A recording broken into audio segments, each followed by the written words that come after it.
Téléspectateurs de la Cité des 333 Saints, merci de cette confiance renouvelée au programme de Renouveau TV. Bienvenue dans votre émission Les Grands Jurys. Vous l'aurez compris, nous recevons ce soir le tout nouveau président du Conseil national du patronat du Mali. Il s'agit de M. Mossadegh Bali. M. Bali, merci de cette toute première comparution devant notre auguste jury. C'est moi, merci de me recevoir. Avec moi pour vous interroger, Abdraman Keïta, il est directeur de publication du journal Les Témoins. Bonsoir Abdraman. El Hadji Chana Takiou, 5 fois El Hadji Chana Takiou, il est directeur de publication du journal Le 22 septembre. N'en déplaise à ses détracteurs. Bonsoir Chana. C'est qui? Bonsoir. En tout cas autour de ce plateau. Moi je n'ai reçu des cadeaux de la Mecque que 2 fois. Allez-y Chana, oui. Bonsoir Barou. Bonsoir Barou. En tout cas, il faut répéter encore 5 fois. 5 fois, elle a dit Chana. Et je suis Oumar B. Sidibé pour ceux qui nous suivent sur la radio Renouveau FM ou la 98.1 FM. Monsieur l'invité, votre regard sur la composition du jury? Le jury me va très bien, votre honneur. Merci beaucoup. Abdraman Keïta, quelle attente particulière ce soir? Bon, l'attente est forcément particulière, oui, parce que nous accueillons quand même une personnalité d'une trempe et des milieux d'où ne viennent pas d'habitude nos invités, oui, et des milieux des affaires. Et cela s'ajoute le fait qu'il vient d'être élu à la tête d'une organisation qui a connu des crises. Donc nous attendons vraiment qu'il explique tous les pendants et les tenants de cette crise qu'il a connue, qui a la suite qui a connu son épilogue, peut-être nous supposons avec sa élection. Ensuite, le pays traverse quand même un moment qui devrait normalement inquiéter le milieu qu'il représente ici, le milieu des affaires. Tout cela, nous pensons qu'il sera vraiment bien au rendez-vous des questions qui seront posées par rapport à toutes ces questions, et je l'ai souvent observé avec beaucoup de pondération et de clairvoyance dans ses réponses. Les rares fois que j'ai pu le voir sur la scène publique, je pense que ce sera le cas aujourd'hui avec nous. Chana, que vous inspire d'avoir M. Bali en face de vous? Je partage les préoccupations d'Abdraman Keïta. M. Bali est un homme public aujourd'hui. Il est même soupçonné dans certains milieux de vouloir être président de la République. Je dis bien soupçonné. Donc, le recevoir, vraiment c'est un grand honneur pour nous parce que Chada, comme on l'appelle depuis jeune, on entendait parler de lui. C'est le fils de Sibakar Bali, l'un des plus grands Richard de Tombouctou à l'époque et même du Mali, avec la famille Ousmane Daou. Donc il est issu des milieux aisés, des milieux très riches. Et aujourd'hui, il est dans le monde des affaires et apparemment, oui, ça lui va, il est sur le chemin de son père s'il ne l'a pas dépassé. Je pense qu'on aura l'occasion d'en parler. Question préjudicielle, il m'a été donné de constater que les jurés et l'accusé sont d'une manière ou d'une autre originaires de Tombouctou. Est-ce que cet état de fait va entacher la crédibilité des débats ce soir, Abdraman? Bon, je ne vois pas une raison pour laquelle cet état de fait puisse entacher la crédibilité des débats. Et la raison, c'est qu'en réalité, nous sommes tous, comme vous l'avez dit, originaires de Tombouctou. Nous sommes tous originaires du Mali aussi. Oui. Donc, ce sont les préoccupations du Mali aujourd'hui qui auront droit de citer et non pas les préoccupations. Chana, vous rassurez nos téléspectateurs? Absolument. Nous avons eu l'occasion de recevoir des gens comme Mouloud Ben Katra, le ministre Oumar Touré, beaucoup non. Ça ne compte pas. C'est le Mali qui compte, c'est la prestation au cours de l'émission qui compte. Ce qui est bien précis, je vous laisse ouvrir le bal des questions de généralité. Monsieur Bali, c'est vrai, très jeune, au second cycle, on a entendu parler de vous à l'époque, de votre père qui était très riche, nous jeunes tombouctiens, vraiment, c'est votre grand frère, surtout Hachim, un homme très, très sérieux, très généreux à l'époque, qu'on connaît très bien à Tombouctou. On disait que Sibakar avait un enfant très intelligent qu'il a envoyé à l'extérieur pour faire des brillantes études. Oui. Est-ce que vous voyez? Donc, je voudrais que vous nous expliquiez un peu votre parcours universitaire. Votre parcours universitaire. Et comment vous êtes venu dans l'hôtellerie. Merci beaucoup El-Hajj. 5 fois, hein? 5 fois. Oui. Moi, je suis El-Hajj une seule fois. Merci beaucoup. Vous avez beaucoup parlé de mon père, Feu Sidi Bouakar Bali.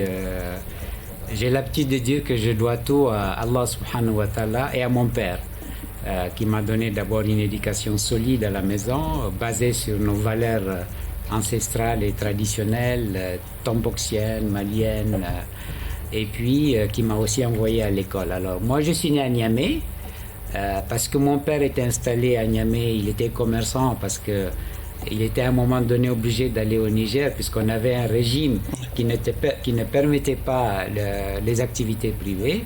Et donc je suis né là-bas, je suis le 4e d'une fratrie de 14. Donc j'ai fait mes 3 premières années d'école à Niamey, et après le coup d'État 1968, on est revenu à Bamako, où j'ai fait tout mon cursus scolaire de l'école fondamentale de Misra 2. De ma fenêtre, je voyais le stade omnisport, et puis c'était tout, il n'y avait rien d'autre, jusqu'au lycée technique de Bamako. Et ensuite, je me suis retrouvé par hasard à Marseille accompagnant une tante qui allait se faire soigner, lorsque j'ai appris que Feu, le général Moussa Traoré, avait décidé de fermer les écoles une année, parce que notre génération avait créé l'UNEM et on avait commencé les premières... 79. Exactement. 77, les grèves avaient commencé déjà en 77. 77, 78, 79. Et donc j'ai demandé à mon père de rester à Marseille et de passer mon bac. Donc j'ai passé un bac série B à Marseille. Et ensuite, j'avais toujours rêvé d'aller étudier aux États-Unis d'Amérique. J'avais des cousins qui étudiaient là-bas, ils m'ont encouragé. Et donc je suis allé, j'ai fait une école de commerce à San Francisco et je suis rentré immédiatement après mes études, après avoir travaillé un peu pour acquérir de l'expérience. Je suis rentré pour travailler dans le métier de mon père qui était l'importation et la distribution de denrées alimentaires. Voilà mon parcours scolaire et académique qui m'a amené jusqu'aux États-Unis d'Amérique. D'accord. Et comment vous êtes arrivé dans l'hôtellerie? Il paraît qu'on vous a bradé le Grand Hôtel en 1993. C'est comme ça que vous êtes rentré sur un plateau d'argent dans l'hôtellerie. Alors, j'ai passé une dizaine d'années dans le négoce à travailler avec Feu mon père, qui m'a vraiment appris les métiers d'entrepreneur. J'ai énormément appris à ses côtés. Il m'a fait confiance très jeune, il m'a confié des responsabilités très jeunes. Et donc j'ai beaucoup appris, j'ai commis beaucoup d'erreurs, donc j'ai appris. Mais je ne me sentais pas, disons, très épanoui dans le négoce. Acheter, vendre, j'estimais qu'après avoir fait des études supérieures en finance, j'estimais que je pouvais beaucoup plus apporter à mon pays, être dans une activité à forte valeur ajoutée. Et d'ailleurs, ma première idée, c'était de construire une usine de mangue à Sikasso, parce que c'est une région qui produit énormément de mangue. Et c'est en recevant des partenaires, des fournisseurs qui venaient nous rendre visite à Bamako, nous vendre du riz, du sucre, du thé, qui se plaignaient de la qualité des hôtels. En ce moment, il y avait 2 grands hôtels à Bamako, l'hôtel de l'Amitié, que je vois d'ailleurs sur votre photo, et le grand hôtel de Bamako. Donc, l'État étant rentré dans un programme d'ajustement structurel avec le FMI, l'État vendait beaucoup d'entreprises d'État. Une de ces entreprises, la Société de l'hôtellerie du Mali, des hôtels du Mali, possédait l'hôtel de l'Amitié, le grand hôtel de Bamako, l'hôtel Kanaga à Mopti et le relais Azalaï à Tombouctou. Et c'est là que j'ai eu l'idée de me lancer dans l'hôtellerie et le tourisme. Donc, j'ai créé la Société malienne de promotion hôtelière en 1993 avec des partenaires maliens, des actionnaires maliens, et nous avons soumissionné dans le cadre de la privatisation du Grand Hôtel de Bamako. D'ailleurs, c'était un dossier qui avait été lancé par le ministre des Finances de l'époque, Mahamar Meiga. Donc nous avons soumissionné et nous étions 3 soumissionnaires maliens. Nous avons déposé nos offres.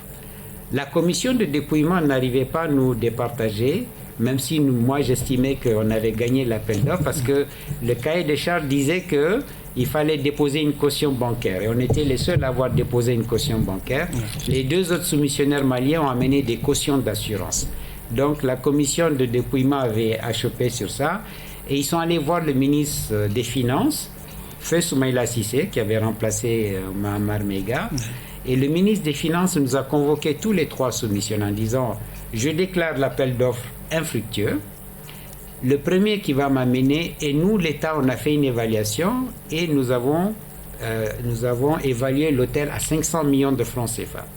Le premier qui m'amène un chèque de banque, je lui vends l'hôtel. Je suis allé voir Feu Bourema Silla, paix à son âme, un bon tonton à moi qui dirigeait la Banque of Africa Mali, et je lui ai dit qu'est-ce que je voulais faire, pourquoi je voulais quitter le métier de mon père, les négoces. Et donc c'est comme ça que Feu Bourema Silla m'a dit « Fiston, tu reviens dans 2 heures, tu trouveras le chèque prêt ». Je suis venu 2 heures après, j'avais un chèque de banque, Banque of Africa Mali, à l'ordre du trésorier payeur de Bamako, pour racheter le Grand Hôtel de Bamako. Voilà comment... Ce qui est bien précis, Abdraman. Entre-temps, votre champ d'action s'est élargi. Aujourd'hui, vous vous trouvez jusqu'en Guinée-Bissau, au Niger, je pense, passant par comment on appelle, le Burkina Faso. Il avait commencé d'abord par le Burkina Faso. Si on doit comparer les conditions dans lesquelles vous avez acquis, par exemple, l'hôtel, le Grand Hôtel du Mali, et celle de Bamako, le Grand Hôtel de Bamako, et celle dans lesquelles vous avez acquis l'hôtel Indépendance du Burkina Faso, de Ouagadougou, est-ce que c'est à peu près les mêmes conditions, ou on peut dire que le Burkina a beaucoup plus profité de la cession de l'hôtel Indépendance que le Mali n'a pas profité de la cession du Grand Hôtel? Alors d'abord, Abdraman, le Burkina n'a pas cédé l'hôtel Indépendance. Okay. Nous avons un contrat de location-gérance avec l'État du Burkina. D'ailleurs, sur les 10 hôtels que nous possédons, il y en a 3 qui ne sont pas nos propriétés. C'est l'hôtel Indépendance à Ouagadougou, l'hôtel Marhaba en Mauritanie et le Dunia Hôtel Lumbila qui est à 25 km de Ouaga. Nous avons des contrats de location-gérance. Mais pour vous dire, lorsque nous avons racheté le Grand Hôtel de Bamako, le directeur de la Caisse centrale de coopération économique de l'époque, qui était ici à Bamako, m'a dit « Monsieur Bali, vous avez acheté le Grand Hôtel trop cher. Nous, on a fait une évaluation. Avec le montant que vous devez investir pour réhabiliter l'hôtel, vous aurez dû acheter l'hôtel à 100 millions. » J'ai dit, le ministre des Finances a décidé que le prix de vente c'était 500 millions. Nous, on l'a acheté et on a investi 2 milliards pour rénover l'hôtel et le mettre sur le marché en février 1995. Bon, par ailleurs, vous êtes le seul, on vous désigne comme le seul propriétaire de chaîne typiquement africaine. Typiquement africaine. Et qu'est-ce que cela a apporté comme plus-value pour le continent en termes d'emploi? Vous êtes à combien aujourd'hui d'emplois sur le continent? Aujourd'hui sur le continent, puisque le groupe Azalaï a donc démarré en 1994 au Mali, et ensuite 10 ans après on est allé au Burkina, Guinée-Bissau, Bénin, Mauritanie, Côte d'Ivoire. L'année prochaine nous allons ouvrir notre hôtel au Sénégal. Nous avons créé un emploi direct, plus de 1000 emplois directs, dont presque le tiers ici au Mali, et nous avons créé un emploi indirect, presque 3000 emplois directs, parce que l'hôtellerie, et c'est la raison pour laquelle je l'ai choisi, est une industrie qui crée énormément d'emplois. On n'importe pas de la main-d'œuvre dans le cadre de l'hôtellerie, contrairement à certaines industries. Tous nos collaborateurs viennent localement. Donc le groupe Azalaï Hôtel, c'est presque 4000 emplois, directs et indirects, dans 6 pays africains, bientôt dans 7 pays. Chana, il a parlé d'emploi, la situation de Djoliba TV qui vient d'être suspendue par la haute autorité de la communication. Ben, voilà que notre confrère Djoliba TV News est suspendu et ce sont des dizaines de personnes qui seront en chômage pour 2 mois. Pour 2 mois. Quelle est votre réaction? En tant que président, tout nouveau président du Conseil national du patronat du Mali. Alors, en tant que président du CNPM, donc d'une institution, une fêtière du secteur privé, bien sûr, je ne peux qu'avoir de la réserve. Mais en tant que citoyen malien, j'estime que c'est dommage. Et surtout en tant que, comme vous l'avez dit, en tant qu'entrepreneur, moi je connais la valeur de création d'un emploi. Et d'ailleurs, les problèmes du Mali se résument à un manque de perspective pour nos jeunes. Nos jeunes n'ont pas d'emploi dans ce pays. C'est pour cela qu'ils s'engagent dans les groupes armés terroristes, qu'ils essayent l'immigration clandestine et tout ça. Oui. On doit créer beaucoup d'emplois. Donc, lorsqu'une entreprise est fermée et que les emplois sont à risque, en tant qu'entrepreneur, en tant que président du CNPM, en tant que citoyen, je le déplore. Je déplore qu'on en soit arrivé à là. Je ne connais pas le fond du problème parce que ce n'est pas mon domaine, mais je déplore qu'il n'y ait pas eu une médiation. Et d'ailleurs, Al-Hajj, nous sommes dans un pays où, en général, un pays de médiation. Donc, je suis étonné que on a laissé faire. On a laissé faire, on n'a pas fait de médiation pour justement éviter qu'une entreprise, parce que une presse, une télé, une radio, c'est une entreprise qui emploie des hommes et des femmes, qui paye des impôts et des taxes et qui contribue à l'information de la population et qui contribue à l'ancrage de la démocratie. Effectivement, ça c'est côté économique, mais côté démocratie, liberté d'expression, liberté d'opinion. Votre réaction?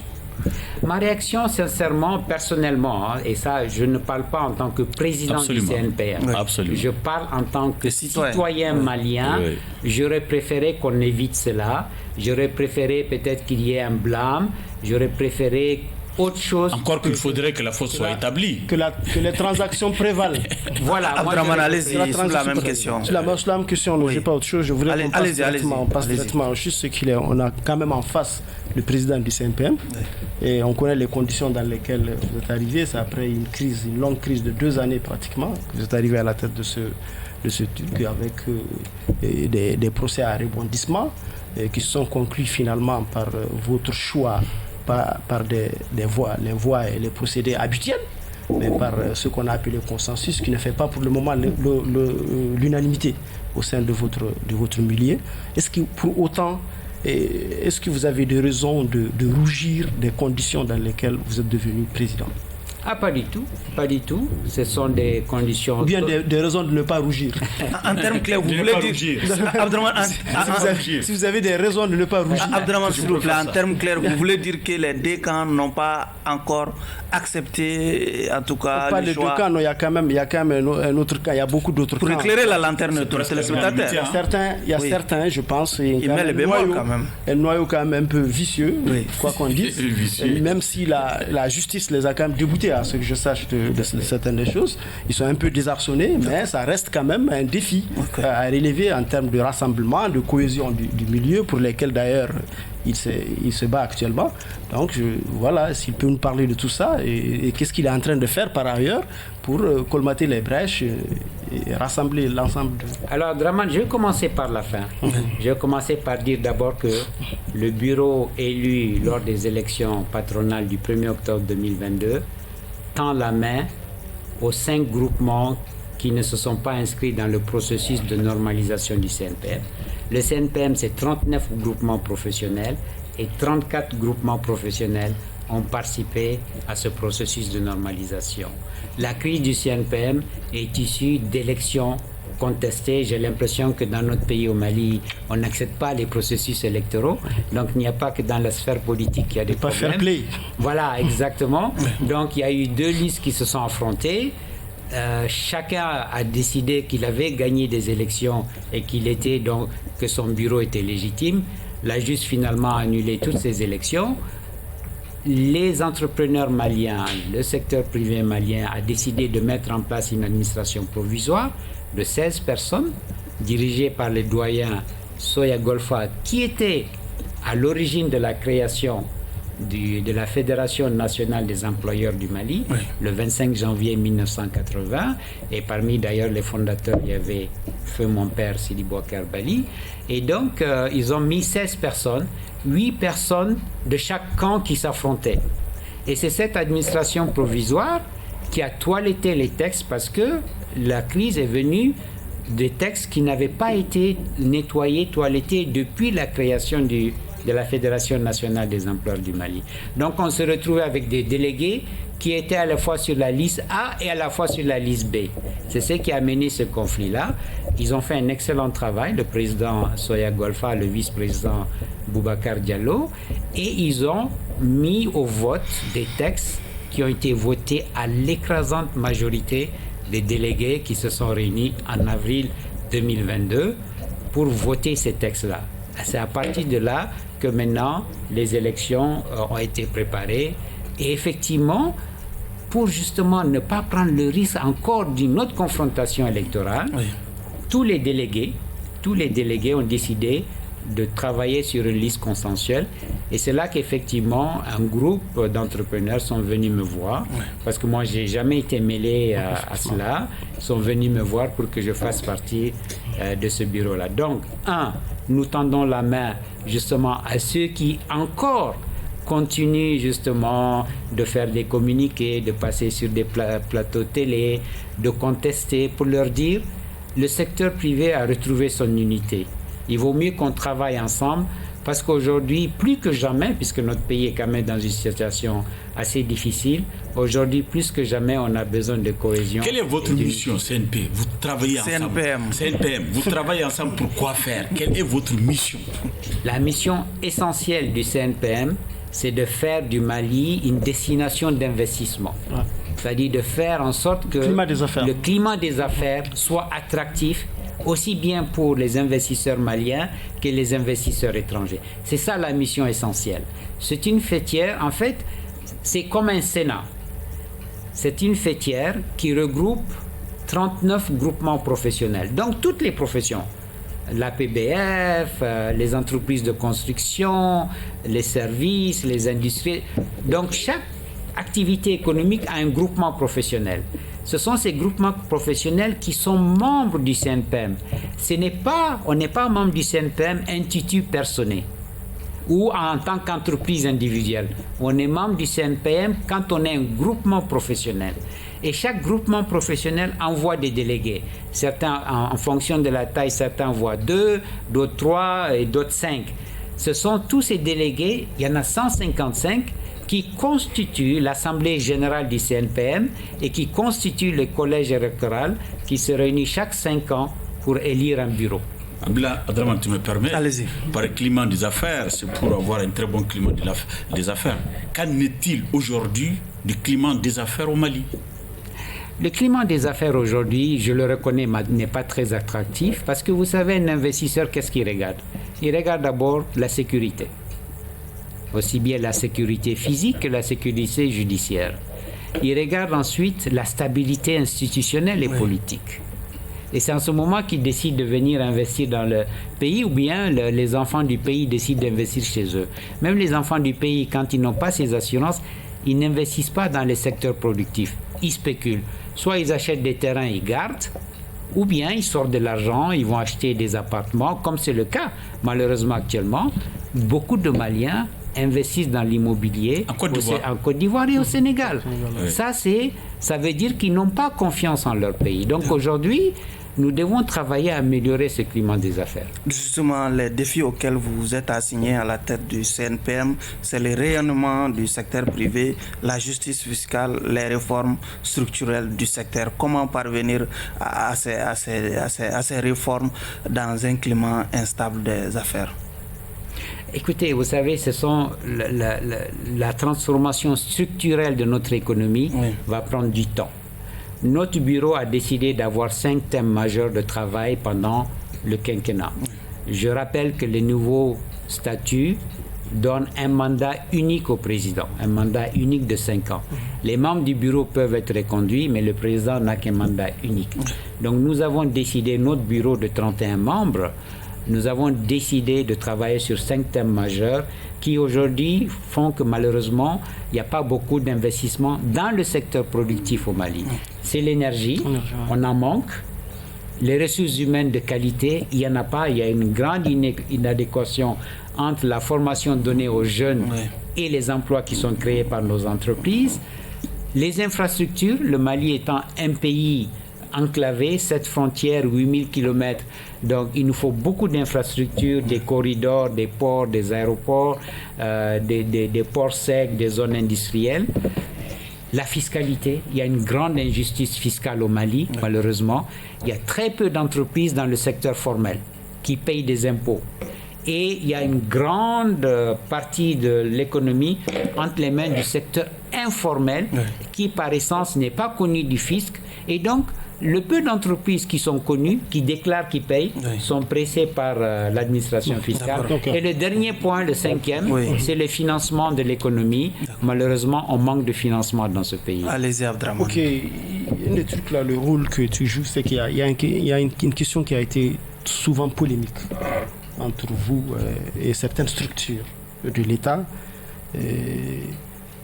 Pas vous, personnellement, puisque vous venez tout juste d'accéder à cette fonction, mais votre prédécesseur a toujours eu des réserves par rapport à la contribution du patronat au budget de fonctionnement de certaines structures telles que le FAFPA. La part patronale le FAFPA, la part patronale, le FAFPA, la NPE, ainsi de suite. Est-ce que vous serez, vous aussi, sur la même dynamique de contestation de l'usage qui est fait de ces fonds-là, de cette manne-là, au point de vouloir le bloquer, ou vous allez changer de...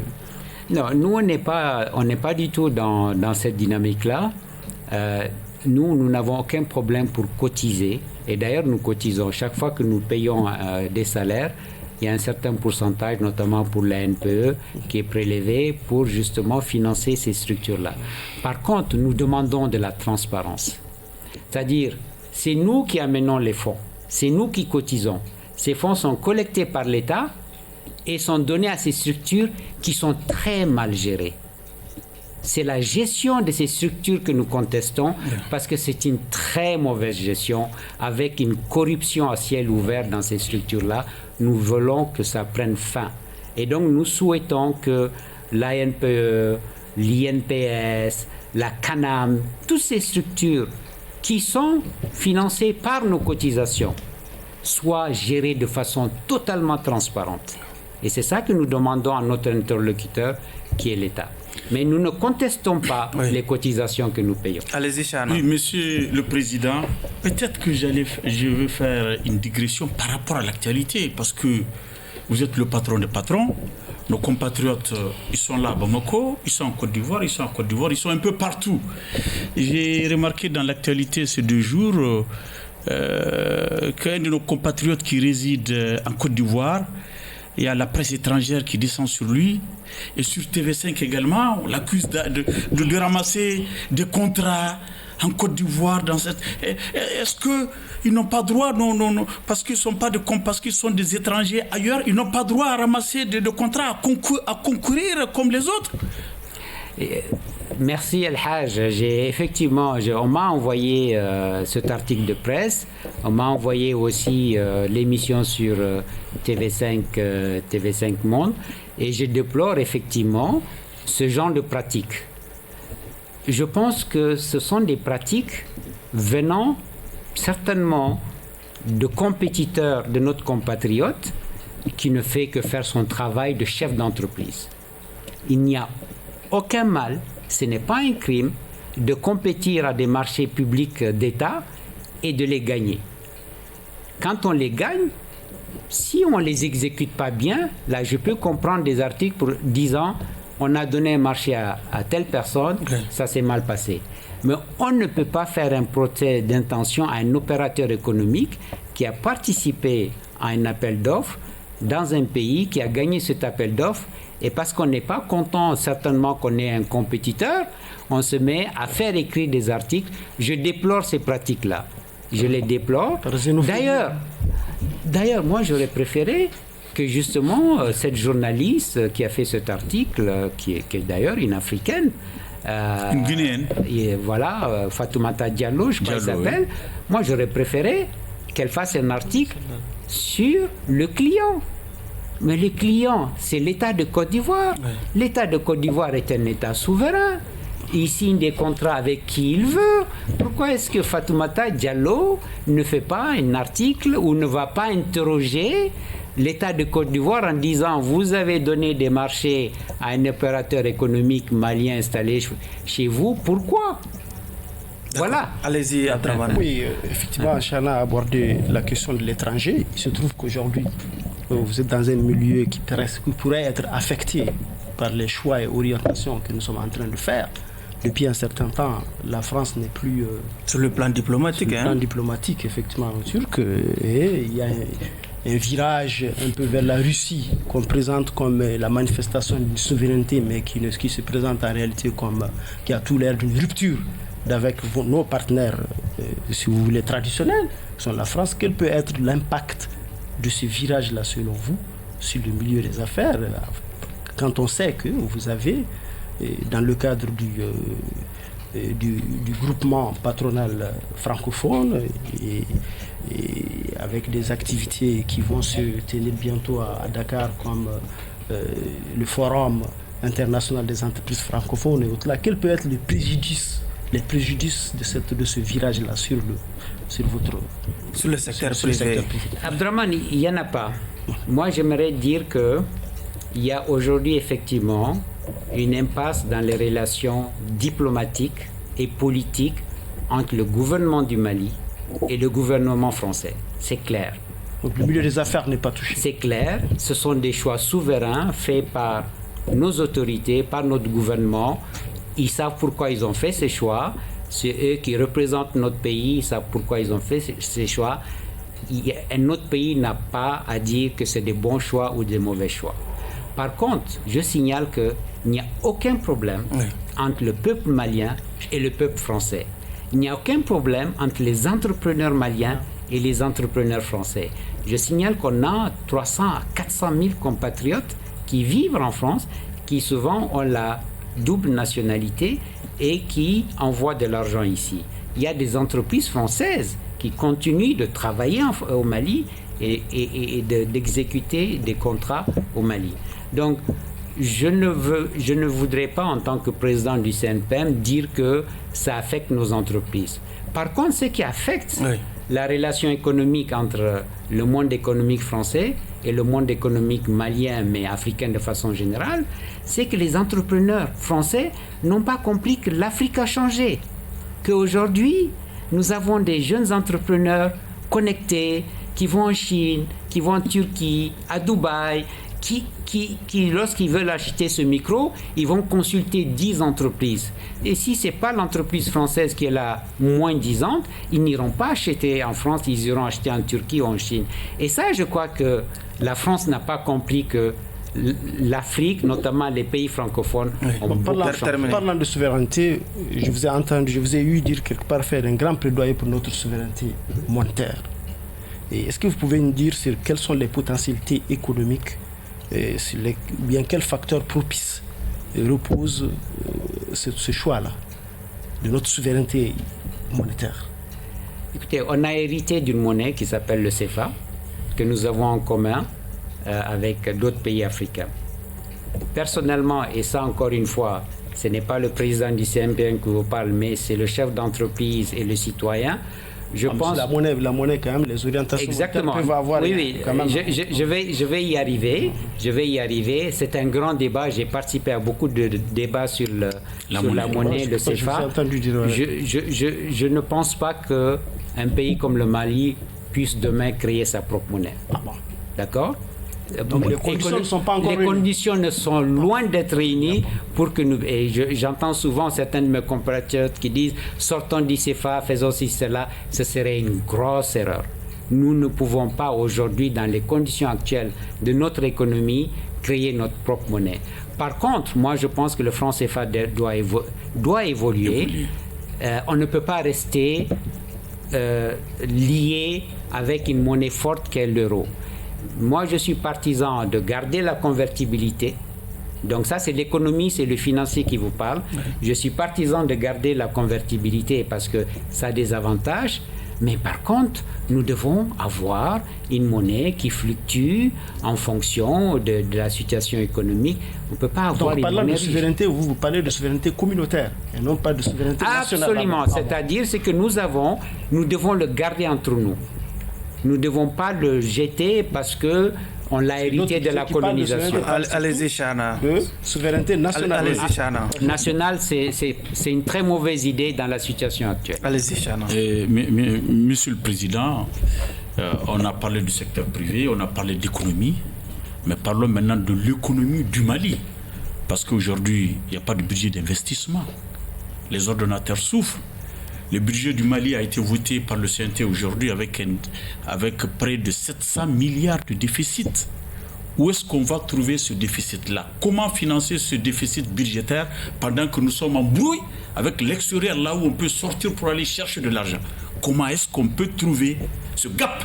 Est-ce qu'on peut compter sur le secteur privé de 700 milliards? Oui. Le secteur privé joue sa partition. Oui. C'est grâce au secteur privé que le pays n'a pas sombré pendant les 6 mois de l'embargo qui nous a été illégalement imposé par la CEDEAO et les sanctions financières illégalement aussi imposées par l'UEMOA. C'est clair que sans ce secteur privé dynamique à trouver des solutions, je pense que le peuple malien aurait beaucoup plus souffert. Mais je suis totalement d'accord avec vous que cette situation ne peut pas prospérer. Il faudrait très rapidement que le Mali retrouve une situation constitutionnelle normale. Depuis que nous avons été mis en place, nous avons rendu visite à des diplomates.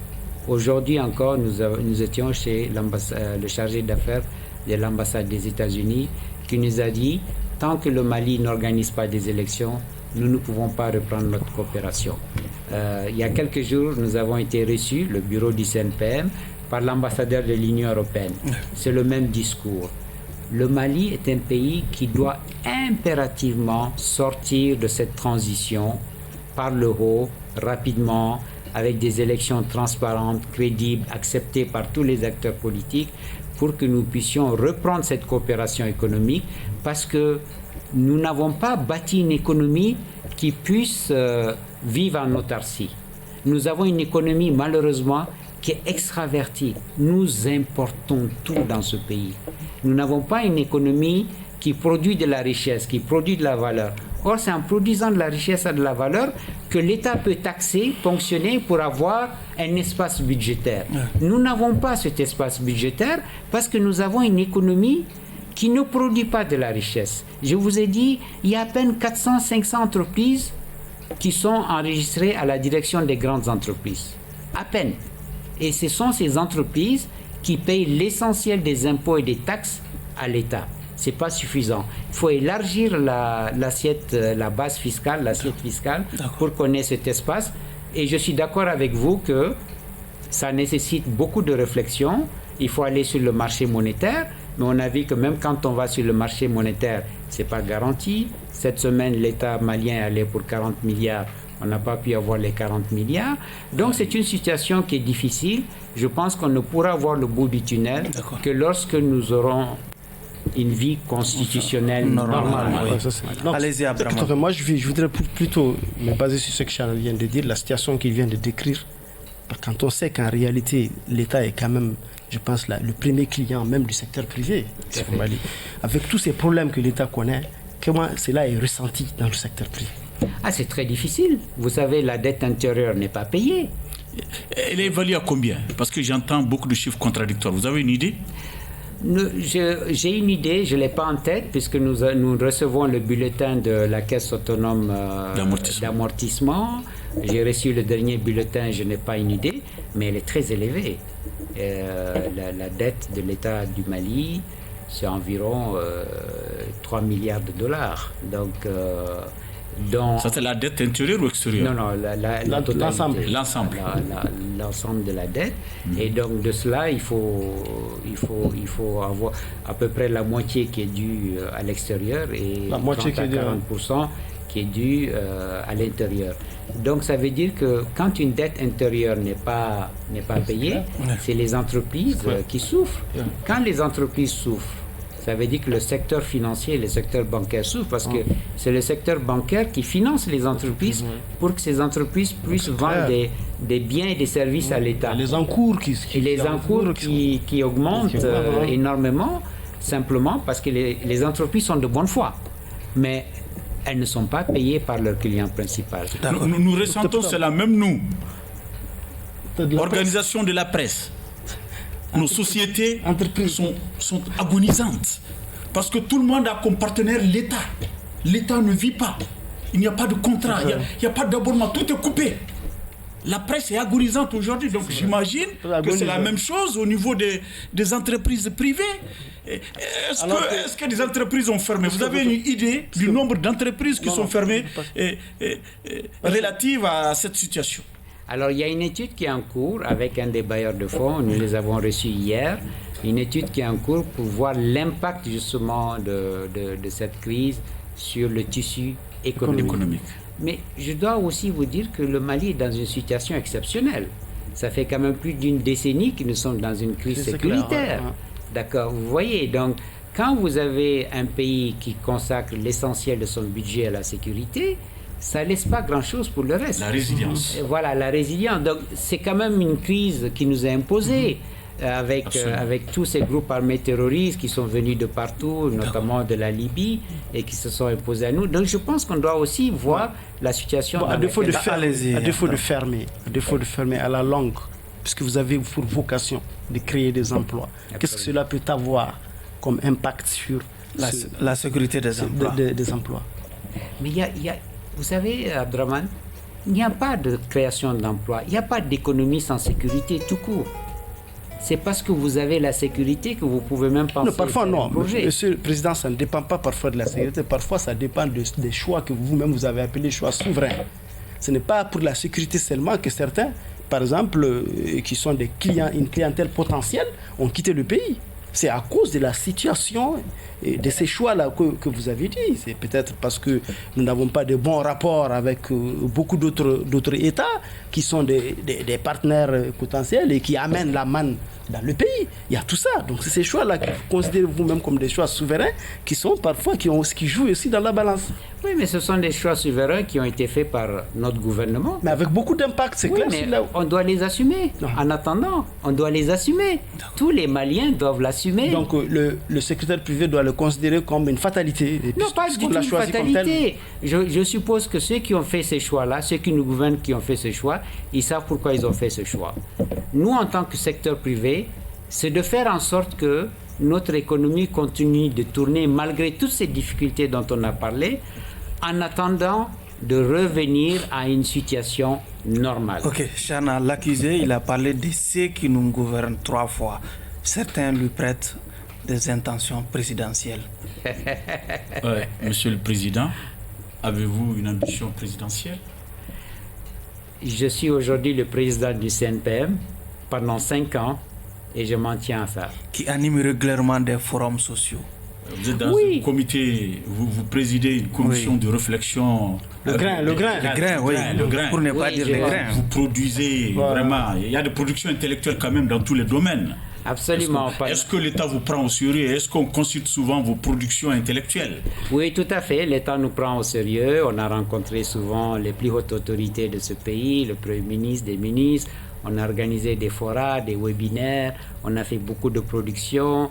On a transmis nos suggestions au comité qui était chargé, qui est chargé de la rédaction de la Constitution. Je suis fier et heureux de faire partie du GRAN. D'ailleurs, je viens de démissionner de mon poste de président du GRAN parce que j'estime que ce n'est pas compatible avec la présidente du CNPM et c'est désormais Maître Fatoumata Sidibé Diarra qui assure la présidence qui assure la présidence du GRAN. Mais je suis un citoyen. Je suis un libre penseur. Vous n'excluez pas l'idée? Pendant 5 ans, si Dieu me prête vie et Dieu me prête santé, j'ai une mission à la tête du CNPM avec les 30 autres membres du bureau et nous voudrons vraiment réussir cette mission-là. Bon, le problème, c'est que... Allez, terminez, Chana. Nous sommes dans le monde des affaires. Oui.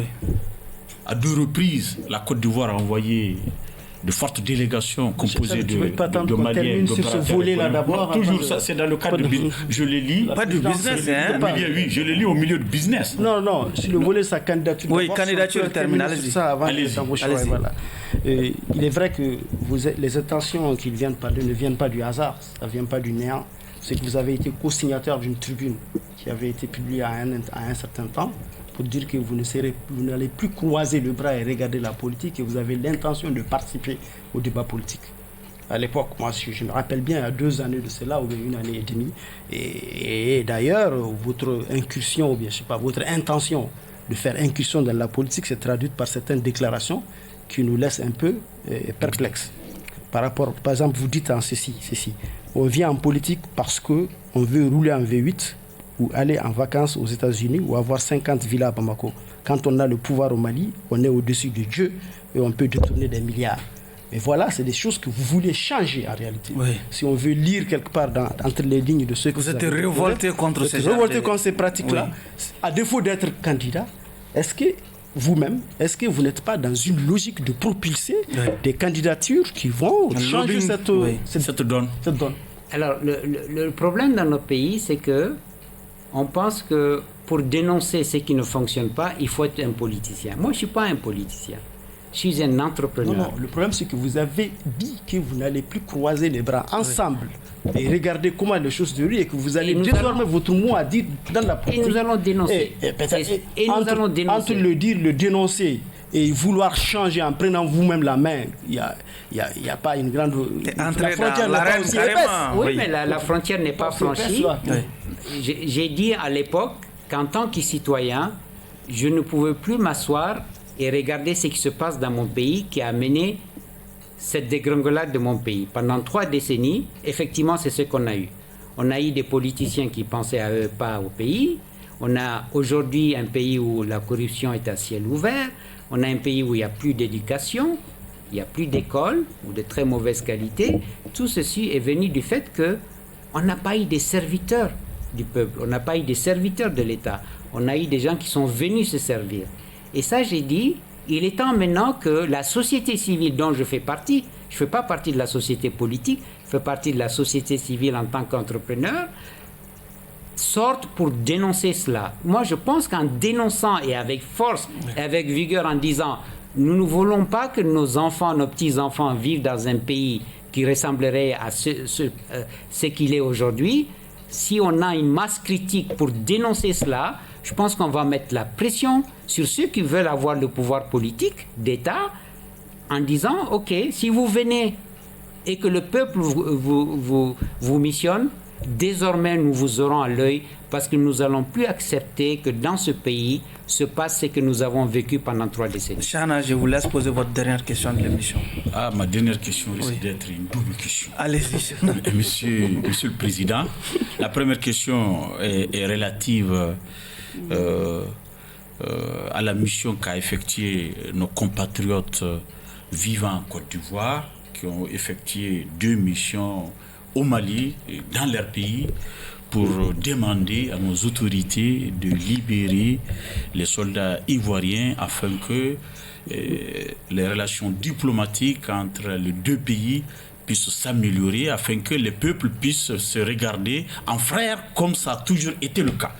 Dernière question. Allez-y. Mais demain vendredi, la Oumma islamique du Mali, la communauté musulmane du Mali va marcher pour protester contre un énergumène qui a insulté le prophète Mohammed, piétiné le Coran, insulté Dieu. Vous avez un commentaire pour nous? Vous posez la question au fils de Tombouctou. Oui. Allez-y. Vous avez un commentaire pour nous sur cet aspect? Et surtout au petit-fils de Cheikh Sidi Ahmed Agadda. Un grand savant. Un grand savant, un grand érudit de Garawan. Oui. Par rapport à la brouille avec la Côte d'Ivoire, en tant que citoyen malien et en tant que président du CNPM, donc ayant des relations économiques étroites, nos entreprises ont des relations économiques étroites avec la Côte d'Ivoire, nous souhaitons vivement que cette brouille prenne fin. Nous le souhaitons vivement. On ne peut pas se brouiller avec un voisin comme la Côte d'Ivoire où vivent, on ne connaît même pas le nombre tellement ils sont importants. Certains disent 3 millions, d'autres disent 5 millions. On ne peut pas se brouiller. Et je souhaite vivement que cette brouille prenne fin. Et faisons confiance aux 2 gouvernements. Même aujourd'hui, j'ai lu certaines dépêches, des négociations directes, sans intermédiaire. Tout ceci, pour moi, est très positif. Mais je suis confiant que notre gouvernement, nos dirigeants et le gouvernement ivoirien vont pouvoir trouver une solution pour que ces soldats-là puissent retourner chez eux. Parce que la Côte d'Ivoire et le Mali, comme vous l'avez dit, ne peuvent pas se brouiller. par rapport à ce que moi j'ai vu, les vidéos que j'ai vues, je trouve tout simplement horrible. Et je condamne avec la dernière vigueur ce qui s'est dit sur les réseaux sociaux. On peut avoir des convictions, on les garde pour soi. Il n'y a aucune raison de heurter les convictions des autres. Et ça, c'est absolument inacceptable. Si vous n'êtes pas d'accord avec les autres, ne les heurtez pas, gardez vos convictions et chacun garde sa conviction. D'ailleurs, c'est ça qui est dit dans le Coran. Le Kumdin de Kumolidin. Chacun a sa conviction. Oui. Et voilà ma réponse. Alors, l'honneur vous revient de poser la dernière question de l'émission. La toute dernière question, c'est qu'en Haïti, il a présenté la situation et il a présenté les interrelations, les corrélations qu'il y a entre la sécurité et le milieu des affaires. Et lors d'une récente sortie que j'ai vue, il a invité d'ailleurs les autorités à tout faire pour parer à un certain nombre d'obstacles et de défis, dont le retour rapide à l'ordre constitutionnel. Est-ce que vous voyez au rythme actuel des choses que nous tendons vers un retour aussi rapide? Ah, totalement. Moi, je n'ai aucune raison de douter de la bonne foi de notre gouvernement qui a mis en place l'EJ, qui est en train de travailler sur une nouvelle constitution, qui a publié un chronogramme. Je n'ai aucune raison, en tant que citoyen, en tant qu'entrepreneur, le calendrier sera... je n'ai aucune raison de douter de la bonne foi de notre gouvernement. Et je souhaite, en tant que citoyen, en tant qu'entrepreneur, en tant que président du CNPM, parce que c'est très important que le Mali devienne un pays où il fait bon investir. Je souhaite vraiment que ce calendrier soit respecté et qu'on revienne à une vie constitutionnelle normale. C'est très votre mandat, c'est le compromis, parce que avec 5 Ah non, c'est pas moi. C'est pas moi qui gère le chronogramme des élections. Votre mandat, c'est le compromis. Et c'est le message chaque fois que nous rencontrons des autorités. Récemment, nous avons été reçus par le président du CNT. Nous lui avons dit que le CNPM souhaite vivement que le chronogramme des élections soit respecté pour qu'il y ait des élections et que justement nous voyons beaucoup plus loin et que l'économie se redresse. C'est sur ces souhaits exprimés devant le président du CNT que nous allons mettre un terme à ce débat pour le compte de cette audience. Monsieur l'accusé, le jury va se retirer pour procéder à la délibération. Vraiment, nous sommes dans les secrets de la délibération. Oui, je l'ai dit depuis le départ que toutes les fois que je l'ai suivi, il s'est exprimé avec beaucoup de pondération et beaucoup de clairvoyance. Et je pense qu'il n'a pas dérogé aux questions qui ont été posées ici. Il n'a pas dérogé non plus à cette marque, cette impression qu'il m'avait donnée dès le départ. Et il a abordé les questions avec beaucoup de sérénité, avec beaucoup de hauteur de vue. Et beaucoup de sagesse dans ses approches. Je pense, Monsieur le Président, qu'il n'y a pas de raison de retenir notre accusé, entre guillemets, de l'accusation. Voilà. Merci, Monsieur le Président. Je pense que nous avons reçu aujourd'hui... C'est l'un des invités le plus structuré, le plus précis, le plus clair que nous n'avons jamais reçu sur ce plateau. C'est-à-dire que toutes les questions ont été répondues avec éloquence, avec précision, avec détail. Il n'a défini aucune question. Vous êtes bien l'un des... L'un des rares, ouais. L'un des rares, bien sûr. L'un des rares. La structuration, la précision, la clarté, la netteté de propos. Et à travers ces analyses, les informations, il a donné plein d'informations. Ça nous a vraiment nous-mêmes permis de comprendre davantage la situation du pays. Ça nous a permis d'asseoir encore notre conviction qu'il faut vite aller à une normalisation de la vie politique. C'est-à-dire qu'il faut aller vite aux élections. Respecter le chronogramme convenu avec la CEDEAO. Le pays en a besoin. Les citoyens en ont besoin. Les entreprises en ont besoin. Oui. Les jeunes en ont besoin pour la création d'emplois. Tant que nous restons dans cette transition, le pays sera difficile. Déjà, les gens crient. L'État est grippé, l'État n'a pas d'argent. L'État vient de demander 40 milliards sur le marché de l'UEMOA, il n'a pas pu l'obtenir. Et selon certains spécialistes, 2023 pourrait être plus difficile que 2022.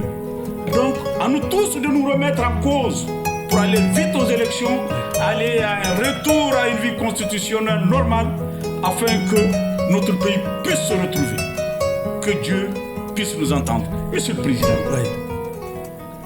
on ne peut pas condamner un tel accusé. Pondéré, clairvoyant, sage, structuré, net, ce sont les qualificatifs choisis par les deux jurés pour en tout cas qualifier la qualité de la plaidoirie de l'accusé au bénéfice donc de la prestation. Oui, c'est au bénéfice donc de ces deux réquisitoires largement favorables à un acquittement de l'accusé que le jury a finalement décidé. Et vous-même, à l'unanimité. Personnellement, le jury a décidé à l'unanimité, y compris moi-même, de vous libérer des liens de l'accusation. Par conséquent, M. Bali, vous êtes acquitté. Un dernier mot. Merci votre honneur, merci aux jurés. Je prie Allah subhanahu wa ta'ala de nous donner la force de redresser ce pays-là, de reprendre la marche, de retrouver la cohésion qui nous a toujours caractérisés dans ce pays, le vivre ensemble qui nous a toujours caractérisés. Mais moi, je reste très optimiste. Je pense que c'est un grand pays, et c'est un pays qui va se sortir de ses difficultés. Et nous, le secteur privé, nous jouerons notre partition, Inch'Allah. C'est donc tout pour ce numéro de votre émission Grand Jury qui recevait comme invité M. Mossadegh Bali. Il est le tout nouveau président du Conseil national du patronat du Mali. Ousmane Togo, Sira Kamara, Badjara étaient à la réalisation et à la diffusion. Nous faisons un clin d'œil chaleureux à Amadou Djadje Sangaré et à Mamadou Sissi Koulibaly. C'est vrai que nous avons posé la question à l'accusé par rapport à TV Djoliba. Nous avons oublié, il faut présenter notre condamnation. Tu le fais à notre nom. La condamnation doit venir, si vous voulez, Chana, la condamnation doit venir si vous voulez, de la direction de Renouveau TV qui est en train de suivre avec, en tout cas, beaucoup d'intérêt, avec beaucoup d'intérêt, l'évolution de cette situation. Merci de nous avoir suivis. Et un autre numéro de votre émission Grand Jury.